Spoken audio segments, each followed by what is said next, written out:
Buenos días, bienvenidos a nuestro tiempo devocional en esta mañana. Damos gracias a Dios por poder estar nuevamente ante cada uno de ustedes y sobre todo el poder disfrutar de cada uno, de la compañía que cada uno de nosotros ofrecemos a los demás. Ahí donde estamos, nos acercamos a Dios y le colocamos nuestro tiempo delante de la presencia del Señor para agradarle. Oremos. Padre, en esta mañana queremos darte gracias, pedirte que nos guíes, que nos des de tu bendición, de aquella gracia especial que tú derramas diaria y constantemente para con tus hijos, también lo hagas para con nosotros, Señor. Que nos permitas hoy disfrutar, comprender, entender y aprender un poquito más de lo que tú tienes preparado para con nosotros, Señor. Permite que nuestro espíritu, alma y cuerpo sea guardado para tu venida, pero que también así pueda disfrutar del paso a paso, del día a día, del proceso que tú nos regalas en el aprendizaje, Señor. Ahora danos de tu bendición, permítenos en esta mañana alabarte, bendecirte y exaltarte. Alabemos al Señor.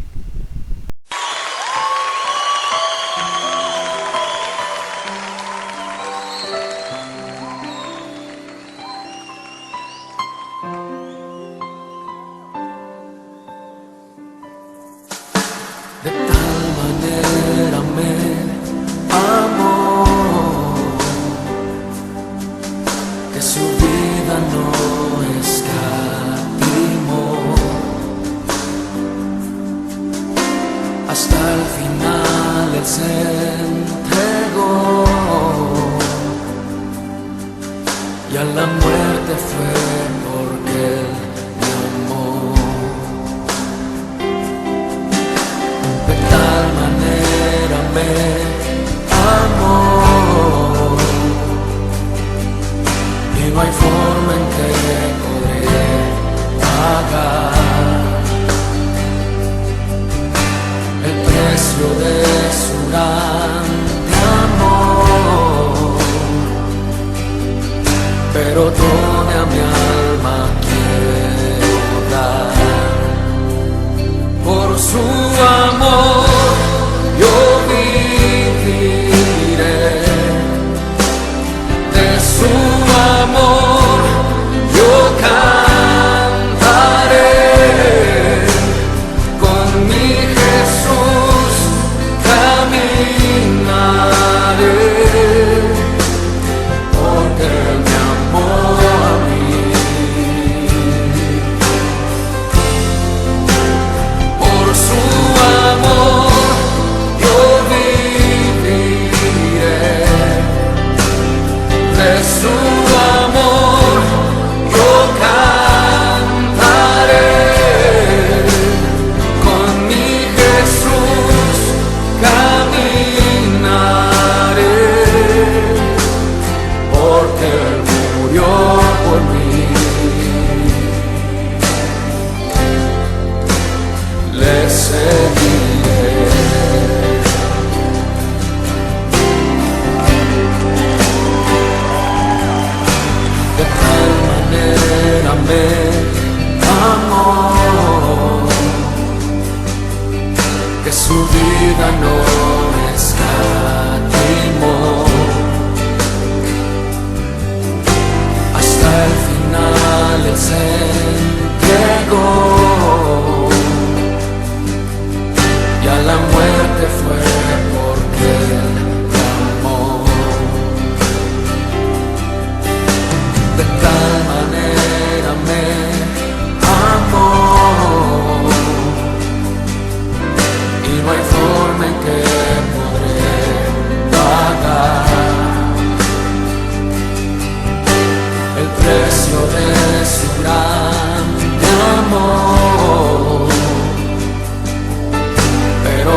mi alma, mente, corazón.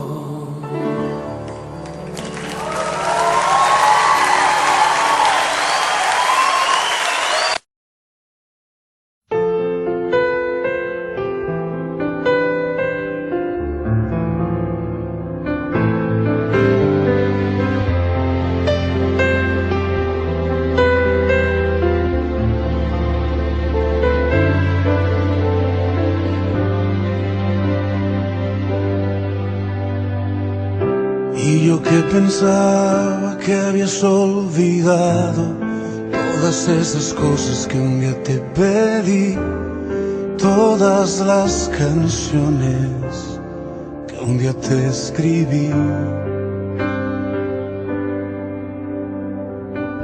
Y me he dado cuenta que han estado allí, haciendo memoria delante de ti. No te has olvidado de lo que escribí, pero me conoces y es tu decisión, y a su tiempo me darás lo que es mejor. Todos mis anhelos tienen tu color, tienen el latido de tu corazón. Yo no quiero nada sin tu dirección. Todos mis anhelos son de ti, Señor. Tienen tu cadencia, tienen tu pasión. No me importa nada, solo tu favor. Y yo que pensaba que habías olvidado todas esas cosas que un día te pedí, todas las canciones que un día te escribí. Y hoy me he dado cuenta que han estado allí, haciendo memoria delante de ti. No te has olvidado de lo que escribí, pero me conoces y es tu decisión, y a su tiempo me darás lo que es mejor. Todos mis anhelos tienen tu color, tienen el latido de tu corazón. Yo no quiero nada sin tu dirección. Todos mis anhelos son de ti, Señor. Tienen tu cadencia, tienen tu pasión. No me importa nada, solo tu favor. No me importa nada, solo tu favor.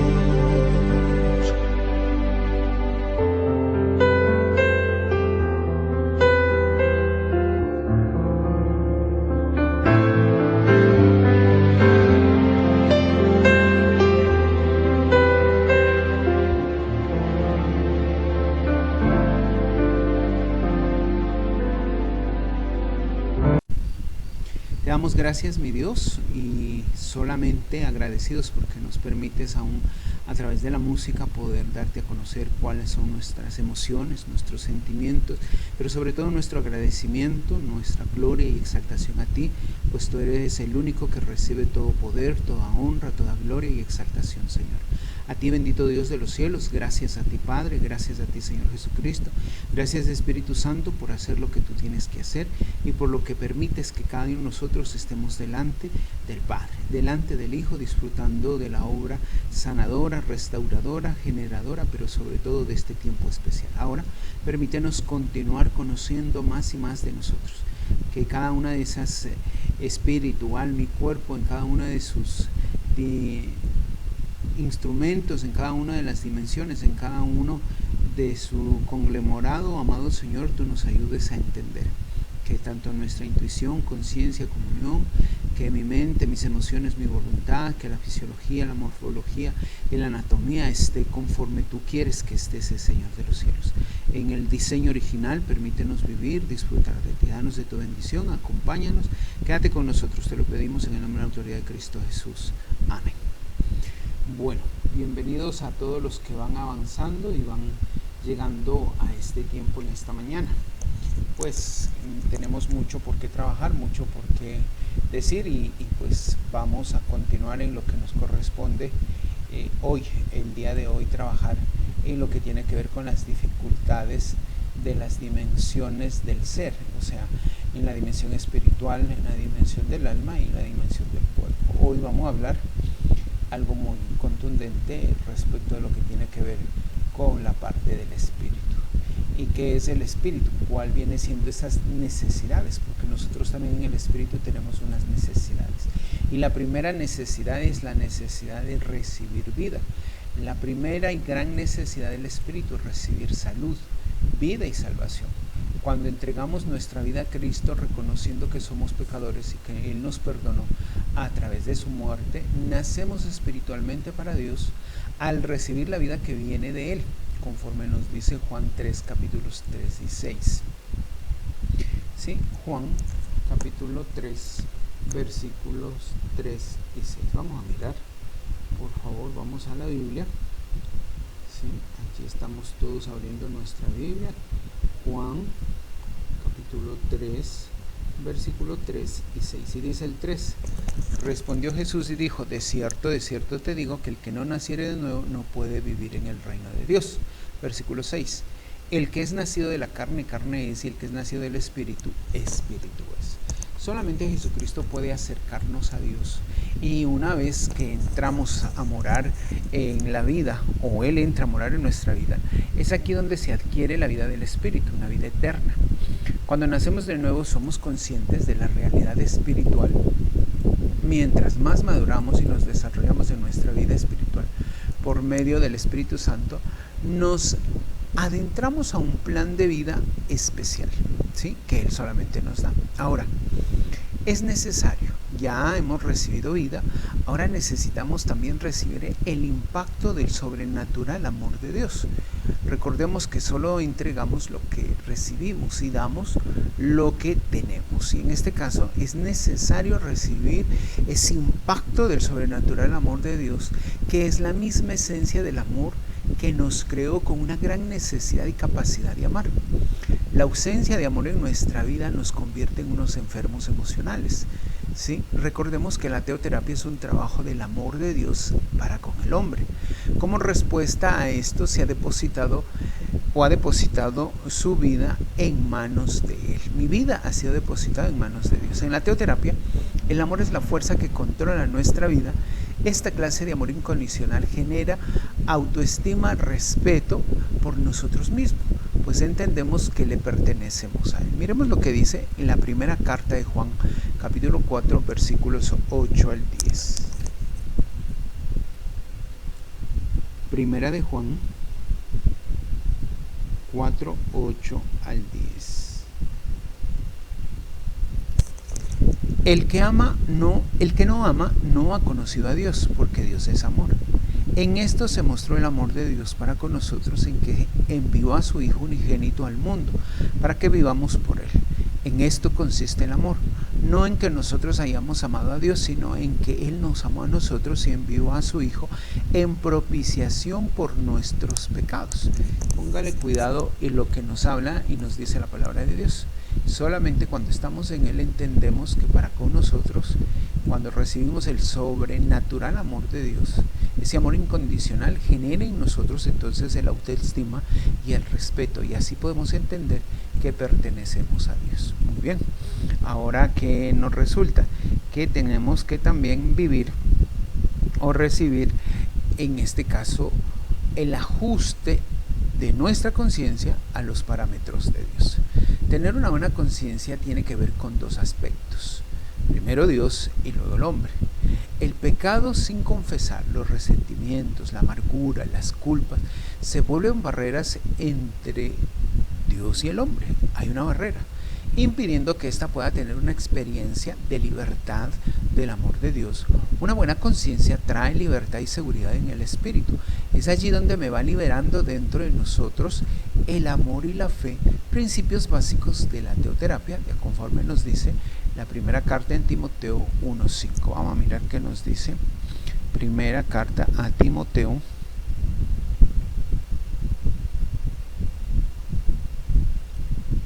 Perdón, yo estoy en la segunda. Es primera de Timoteo 1:5.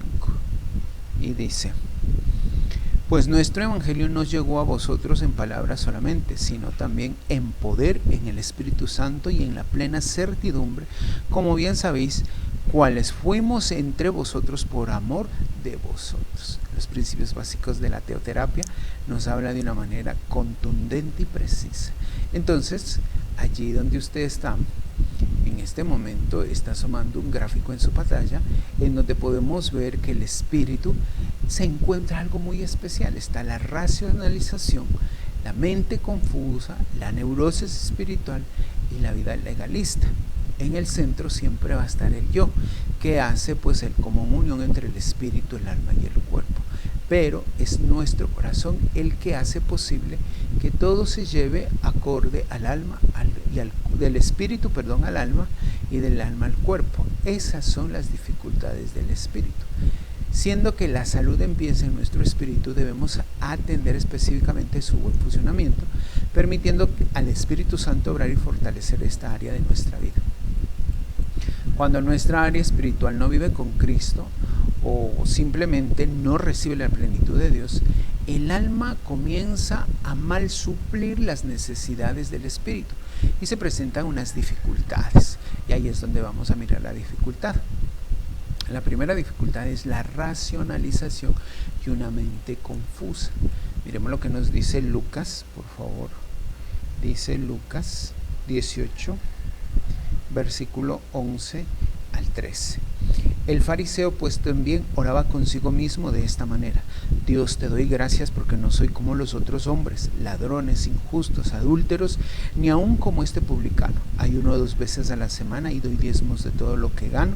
Mas el publicano, estando lejos, no quería ni alzar los ojos al cielo, sino que se golpeaba el pecho diciendo: Dios, sé propicio a mi pecador.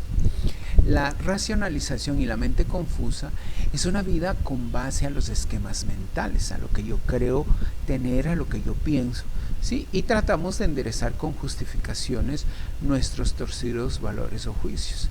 Recordemos lo que dice el fariseo, que delante de Dios decía que era justo, que era bueno, que ayunaba, que diezmaba, y que no era como aquel publicano ni el fariseo, sino que él hacía todo lo que aparentemente la ley le daba. Pero era una vida llena de esquemas, tratando de enderezar, una vida llena de esquemas, tratando de enderezar su vida con justificaciones torcidas. Ahora, analicemos un poquito la neurosis espiritual. Miremos lo que dice Santiago 1, por favor, la carta a Santiago, capítulo 1, versículos 6 al 8, y dice: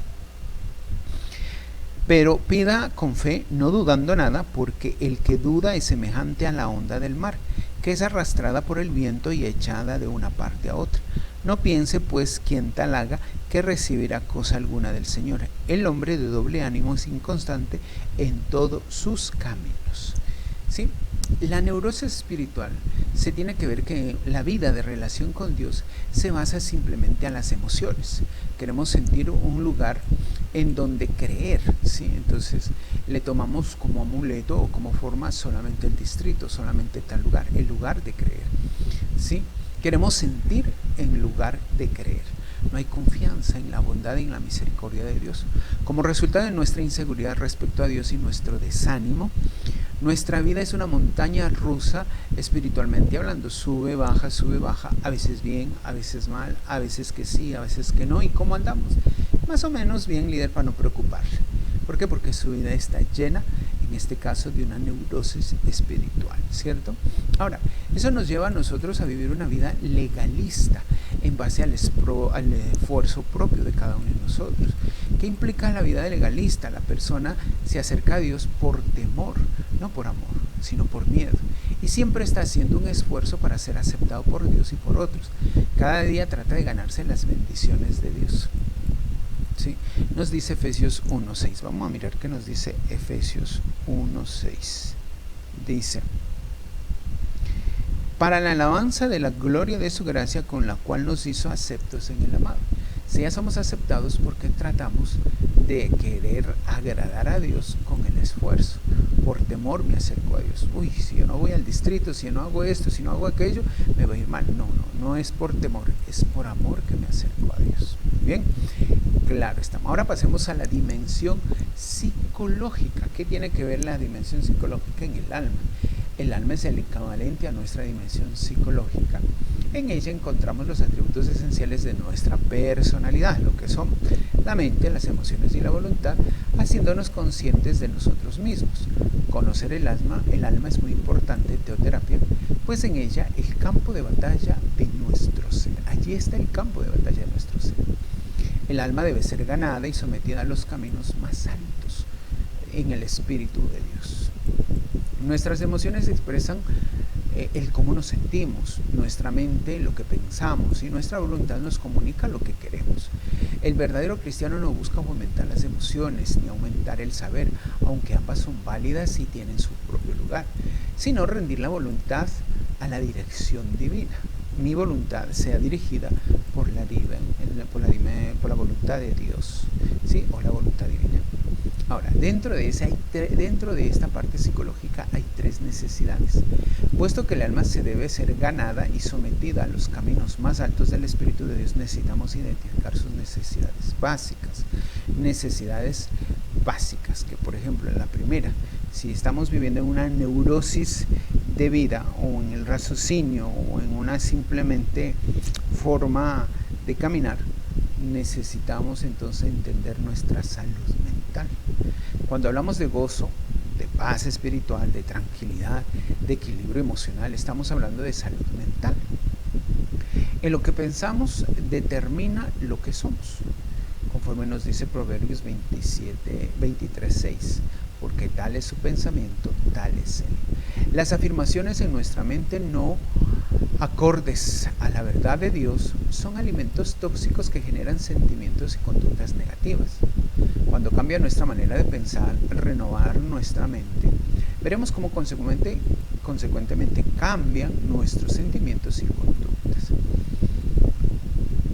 que también necesitamos nosotros dentro del alma, el dominio y el autocontrol. Para tener dominio propio es necesario enfrentar nuestros pensamientos destructivos y ejercitar mi voluntad siempre con los principios de Dios. ¿Dónde está mi fuerza? Es la pregunta. ¿Dónde está su fuerza? En depender del Espíritu Santo. Allí está la respuesta, depender del Espíritu Santo. Somos responsables de nuestra propia vida y nuestras elecciones. Escogemos estar frustrados o escogemos quién nos manipula o quién simplemente nos maneja con sus palabras, con sus gestos, con sus emociones. La autocompasión es la principal enemiga del dominio propio, pues nos permite la autoindulgencia dañina para con nosotros mismos. La persona con dominio propio, fruto de la llenura del Espíritu Santo, posee la confianza y el aplomo para encarar las tensiones y retos de la vida cotidiana. Ante los problemas se siente competente para buscar soluciones, ¿cierto? Cuando una persona tiene dominio propio y está lleno del fruto del Espíritu Santo, posee la confianza y el aplomo necesario para encarar las tentaciones y retos de la vida cotidiana y así poder sentirse competente para buscar soluciones. Mis emociones bajo el control del Espíritu Santo. Cuando nuestra vida está bajo el control del Espíritu Santo, hay armonía, hay estabilidad en nuestras emociones. Se manifiesta el amor, el gozo, la paz, la paciencia, la benignidad, la fe, la mansedumbre y la templanza, conforme dice Gálatas 5:22 y 23, que son los frutos del Espíritu Santo. Sobre todas las cosas, cual no hay ley. Cuando nuestra alma o la dimensión psicológica no está bajo el diseño o el señorío de nuestro Señor Jesucristo, aparecen o reaparecen los conflictos, ¿cierto? Unos conflictos. ¿Cuáles son los conflictos? En estos efectos nocivos para con el alma, primero aparece el complejo de inferioridad. ¿Qué es el complejo de inferioridad? Es un sentimiento de incompetencia, de ineptitud personal. La persona con complejo de inferioridad está llena de dudas, temores acerca de sí mismo, no puede relajarse ni tener bienestar en su interior, lucha por obtener aprobación y si no lo obtiene se genera sentimiento de descontento para consigo mismo. La persona con este conflicto procura constantemente atraer la atención de los demás. Fácilmente se turba, con un exceso susceptible, tiende a ser perfeccionista, a aislarse, y cuando se le delega una función tiende a ser autoritaria. En un esfuerzo por mantener una inadecuada imagen de sí mismo, genera una crítica habitual. Los sentimientos de inseguridad que surgen cuando no cree que, en este caso, nadie lo debería decir. Puede provenir de haber sufrido comparaciones injustas, burlas, apodos, corrección negativa, rechazo, desilusiones y fracasos en su vida. El problema se manifiesta en el alma, pero el conflicto se origina en el espíritu. El complejo, en el caso de cada uno de nosotros como teoterapista, se manifiesta como fruto de no estar experimentando la salvación, la certeza, seguridad y aceptación en la entrega total para con Dios y de Dios para con nosotros. Eso también aparece un segundo conflicto, y este segundo conflicto es el conflicto de inseguridad o un complejo, el complejo de inseguridad. La inseguridad es un fenómeno psicológico que aparece en casi todos los trastornos de la personalidad. El individuo inseguro carece de sentimientos, carece de confianza en sí mismo, se siente inepto y no es amado o no se siente amado. Suele ser una persona nerviosa, manifiesta constante ansiedad, sus temores no le permiten enfrentarse a los problemas y desafíos de la vida. La inseguridad puede provenir de un hogar inestable o de haber sufrido rechazo o falta de amor por parte de los padres. También de haber tenido padres inseguros, miedosos, dominantes, perfeccionistas o censuradores que ejercen una disciplina cruel y rigurosa. Póngale cuidado. Entramos casi la mayoría en conflicto, nos mostramos negativos y pesimistas.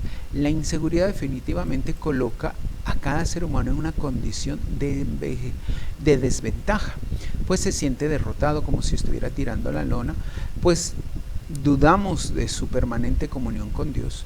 Cuando hemos construido una casa sobre la roca que es nuestro Señor Jesucristo, la seguridad se hace evidente en nuestro interior y la relación con el mundo externo.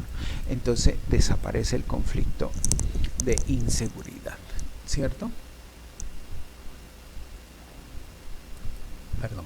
Bueno, pero también aparece el complejo de la inadecuación. Puede presentarse de dos formas, total o parcial. La inadecuación total es un sentimiento de permanente incapacidad de hacer frente a las demandas y expectativas de la vida. La persona se siente inferior en las circunstancias que lo rodean. Parece andar a tropezones por la vida, arrastrándose sí mismo una gran serie de fracasos, fracaso tras fracaso. Se siente incapaz de perseverar, le falta el ánimo, no sabe administrar lo que tiene, siente que está hundiéndose cada vez más, casi siempre busca en otras personas que le ayuden a tomar decisiones en la vida de ellos, ¿cierto? Y terminan apegándose demasiados a varias personas.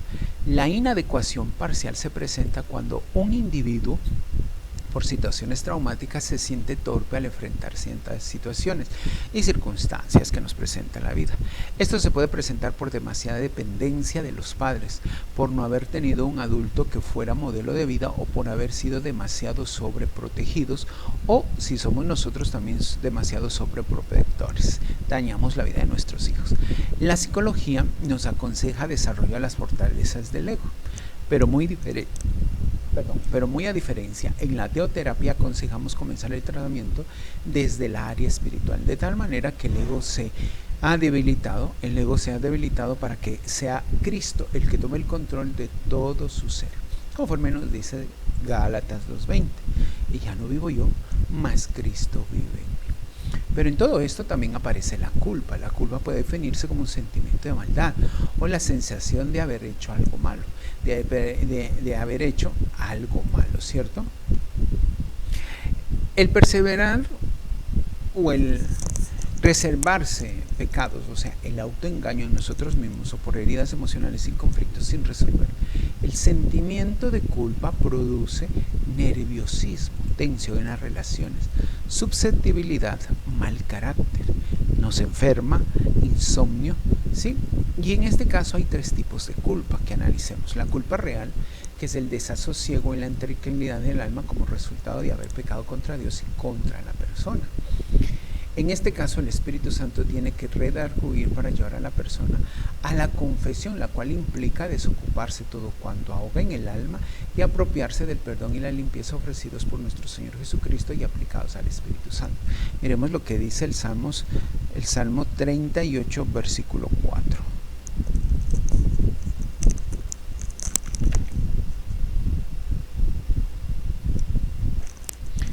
Porque mis inquietudes se han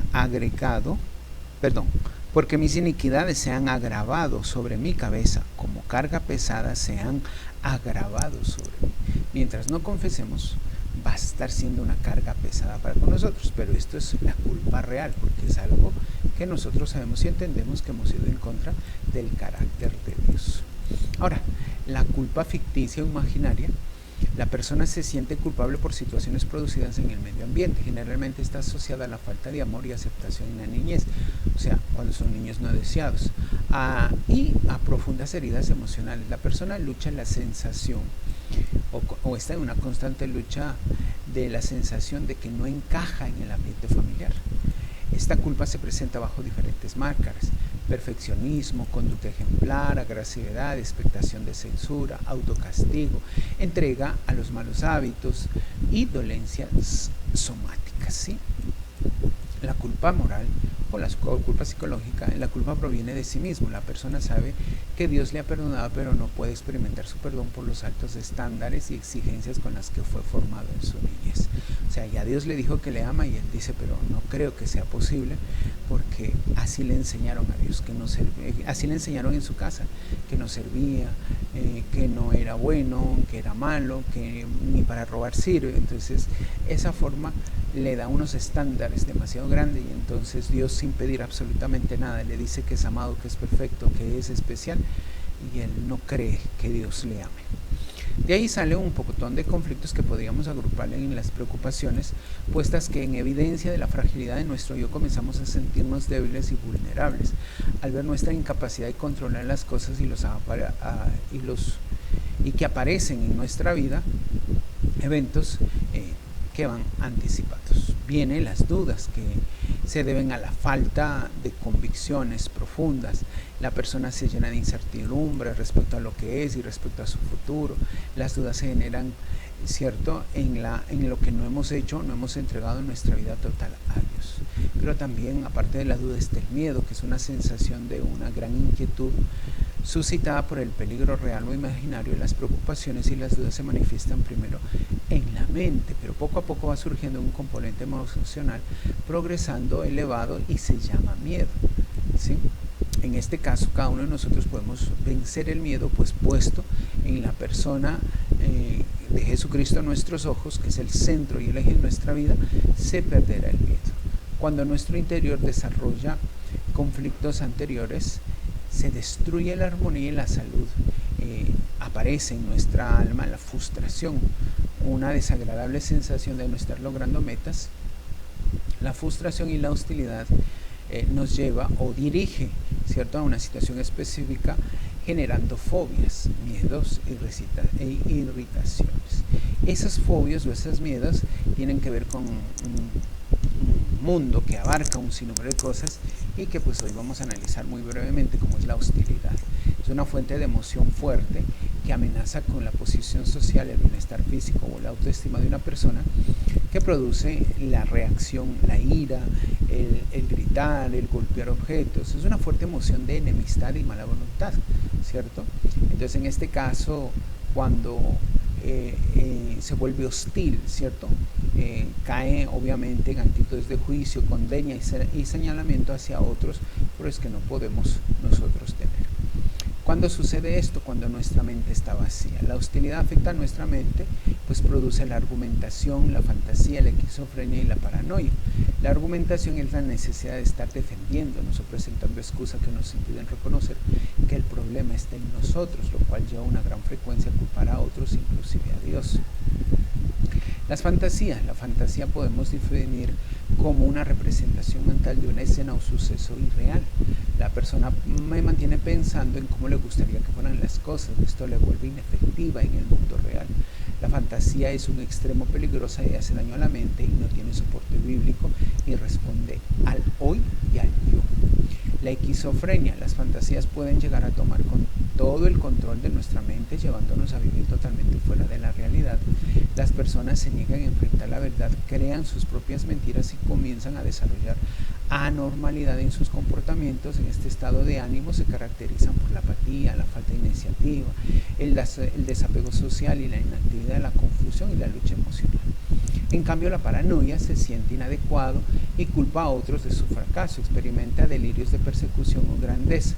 El paranoico siempre manifestará sospechas injustificadas, celos, envidia y una fuente de tendencia a censurar a los demás. Y a censurar, pues piensa que nadie le ama y que todos hablan de él y por tanto no se siente bien en ningún grupo. De ahí salen los pensamientos obsesivos. Viene de una mente en donde los pensamientos reiterativos de los cuales la persona no puede liberarse. A veces ejecuta algún acto repetitivo como lavarse las manos, aunque no son enfermedades mentales, son síntomas. Es un problema bastante profundo. Aquí la pregunta es, nosotros que ya somos teoterapistas, ¿qué debe de ocupar mi mente?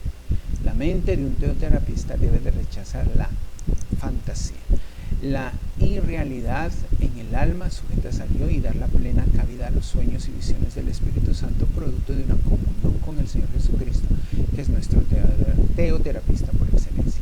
Los sueños y las visiones operan en la dimensión espiritual y son la consecuencia de una entrega total, que generan el empuje interno como un motor de gran potencia que nos lleva a actuar. Tiene que ver con las representaciones, imágenes puestas por el Espíritu, ya que Dios que habla a hombres y a mujeres ejecutores de su plan y el beneficio de cada uno de aquellos que necesitan ser redimidos. Los sueños y las visiones están en el terreno de la realidad y son acontecimientos palpables en el tiempo de Dios, llamado eternidad. Dios permite que estas imágenes se den en el teoterapista, puesto que permiten ir más allá de las realidades presentes, palpar la realidad futura y dar vigor a su fe. O sea, cuando trabajamos asociados con el Espíritu Santo podemos ver cómo las personas son transformadas, siendo Él un factor determinante de nuestra propia vida. Cuando nos vamos amando, aceptando, perdonándonos y entregando nuestra realidad de forma natural con Dios, empezaremos con nosotros en un periodo rápido de avance hacia la madurez espiritual. Las personas necesitan de un guía que le viva la realidad, que les indique la realidad, que supla su necesidad y por el cual puedan vivir.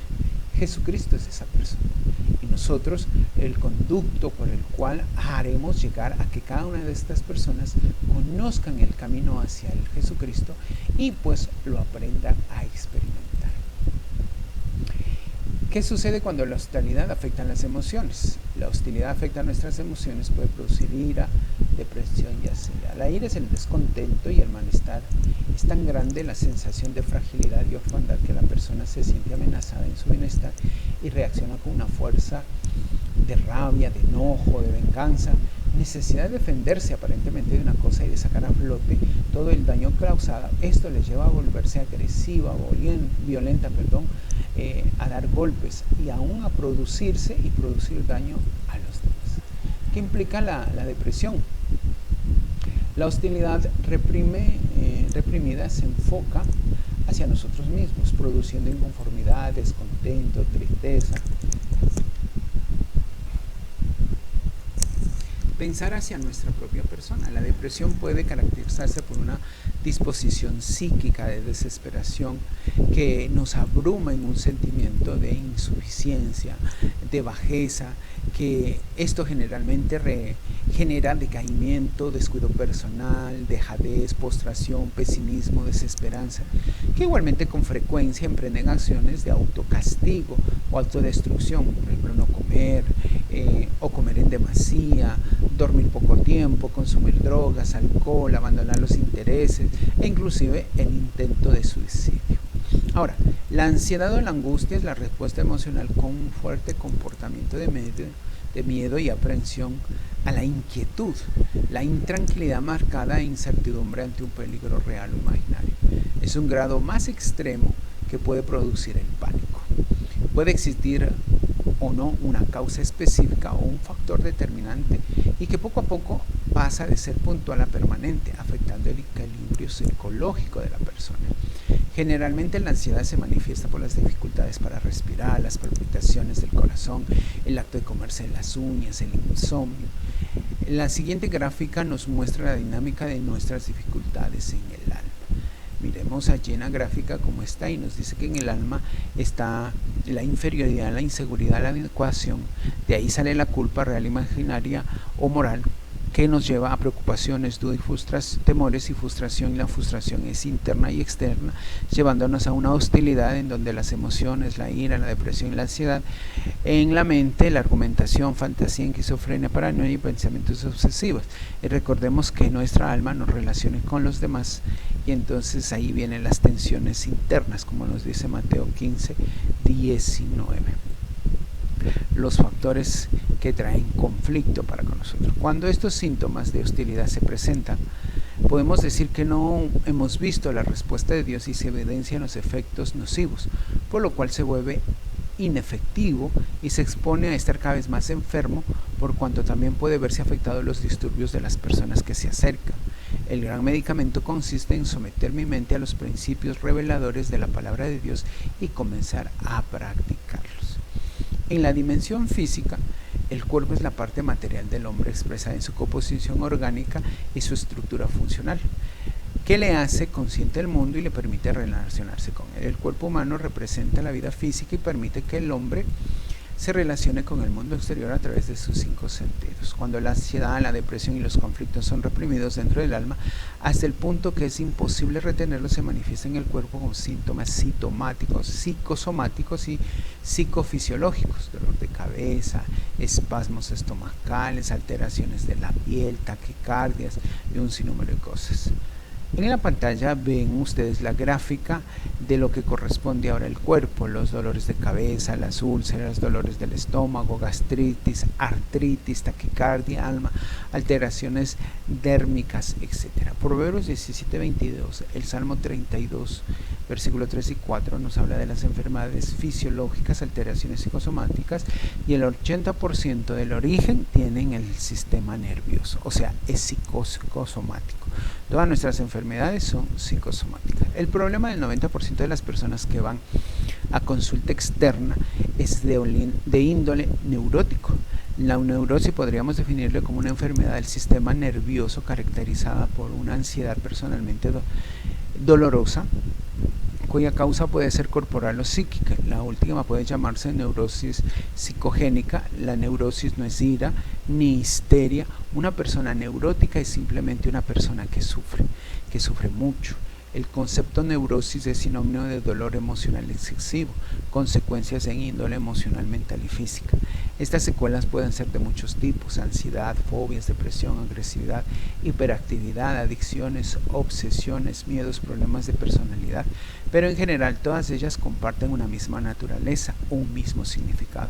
El sistema nervioso es la base orgánica de la conciencia, en un delicado instrumento que, unido sustancialmente al alma, pone al servicio de ella sus órganos y sistemas. El sistema nervioso es el fundamento mismo de las funciones de la relación, sensibilidad y movimiento en los cuales ponemos el contacto con el mundo exterior. El sistema nervioso es el instrumento indispensable para el ejercicio y las funciones mentales, controla y regulariza, hace que el organismo se compone y desarrolle como un todo único y armonioso. El ser humano está dotado de mecanismos nerviosos a través de los cuales recibe información de las alteraciones que ocurren en el ambiente externo e interno de otros, que le permiten relacionarse a dicha información o de forma adecuada. Por medio de estos mecanismos ve y oye, actúa y analiza, organiza y guarda, ¿sí?, los registros que tiene. El sistema nervioso posee dos grandes dimensiones o divisiones, que es su tipo funcional somático. ¿Qué implica el sistema nervioso somático? También llamado sistema nervioso de la vida de relación. Está formado por un conjunto de neuronas que regularizan voluntaria o inconscientemente el organismo, por ejemplo, el movimiento muscular, el tacto, etc. El sistema nervioso autónomo, también llamado sistema nervioso vegetativo, está formado por un conjunto de neuronas que regulan las funciones involuntarias o inconscientes en el organismo, por ejemplo, el movimiento intestinal, sensibilidad visceral, etc. Esta a su vez clasifica en simpático y parasimpático. La neurosis se trata del resultado de un conflicto generalmente no consciente entre los sentimientos que la persona siente realmente, pero que no se atreve a admitir o a mostrar, por ejemplo, el odio, la ira, los celos, el miedo, la culpa, el autodesprecio, el deseo, la envidia. Y los sentimientos o conductas que se cree obligado a expresar, creo que no expresa por la educación recibida, experiencias o exigencias sociales.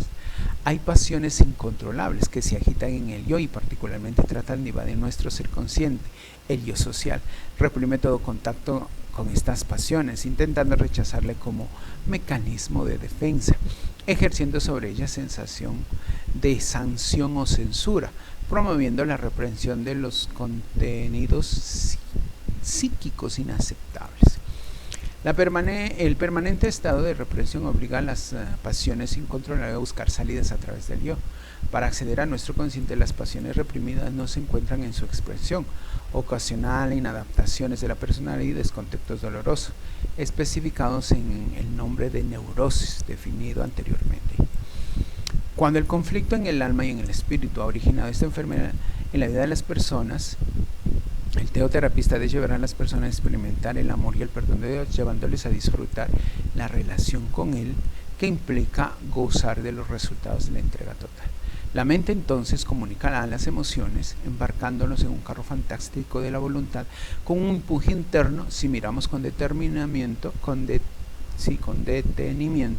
es Dios quien coloca en nuestras manos la medicina para recibir la sanidad, pero la voluntad la que actúa para beberla. Entonces depende de nosotros entender, ¿sí?, la acción sanadora del Espíritu Santo que se manifiesta en nuestra vida. Se dice que la neurosis de nuestro tiempo es el vacío. Sí, dice que la neurosis de nuestro tiempo es el vacío, pero si esto está así, ¿dónde se origina el problema? El problema se origina en que nos engendraste para ti, oh Dios, y nuestro corazón andará en desasosiego hasta que no descanse en ti. Lo expresa una frase de San Agustín, ¿sí? Es decir, que el alma de cada hombre, o en el alma de cada hombre, hay un vacío con la imagen de Dios que no puede ser lleno sino por Él mismo. Cuando Dios lo llene, empezará a manifestarse el carácter mismo de Dios a través del fruto del Espíritu Santo, y la paz de Dios resplandecerá sobre nosotros. Teniendo en cuenta entonces esto, que fue un poquito bastante duro respecto de lo que se tiene que hablar en las necesidades del Espíritu, en el recibir la vida, en el recibir el impacto del sobrenatural amor de Dios, en ajustar la conciencia a los parámetros de Dios, sabiendo que hay unas dificultades en donde está la racionalización, ¿cierto?, y la mente confusa, la neurosis espiritual, una vida legalista dentro del espíritu. Cuando vemos las necesidades del alma, la salud mental, el dominio propio, el autocontrol que necesitamos, y las emociones cubiertas bajo el poder del Espíritu de Dios, para que no haya efectos nocivos en nuestra alma, ni nos lleve a vivir los complejos de inferioridad, inseguridad e inadecuación, para que nuestra vida se aleje de nosotros la hostilidad, para que nuestra mente no comience a argumentar, ni viva de fantasías, ni esquizofrenia, ni paranoia, sino que la argumentación, las fantasías, la esquizofrenia y la paranoia que sean tratadas delante de Dios y sean puestas bajo el control del Espíritu Santo, a través de vivir y disfrutar la presencia misma del Espíritu Santo en nuestras vidas, viviendo por Él, para Él y con Él. Familia, oremos. Padre, en esta mañana queremos darte gracias, bendecirte y exaltarte, mi Dios de los cielos. Gracias porque tú mismo pones el orden en nuestro espíritu, ser, alma y cuerpo. Sé tú trayendo la bendición que pones desde lo alto del cielo, trayendo de tu bendición, de tu gracia, de tu unción para cada uno de nosotros. Y permítanos disfrutar de ti, bendito Dios de los cielos.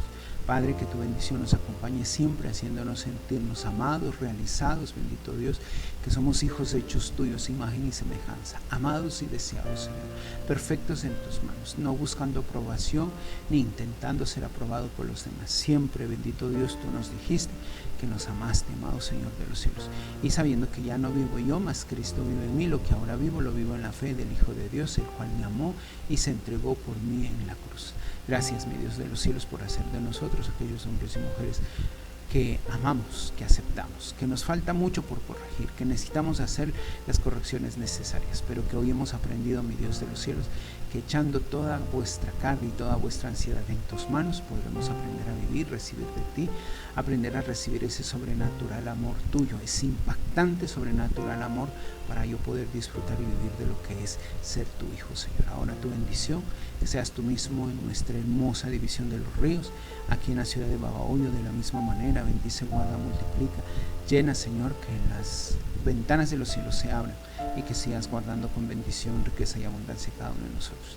Gracias, Señor, por este día, bendícenos, guárdanos y que seas tú mismo, Señor, en nuestra reunión de acción de gracias esta noche. Padre, muchísimas gracias. En tu nombre y en tu autoridad, contigo nos quedamos, papá. Amén. Bueno, ha sido un gusto y un placer el poder estar con ustedes en esta mañana, disfrutando de cada cosita.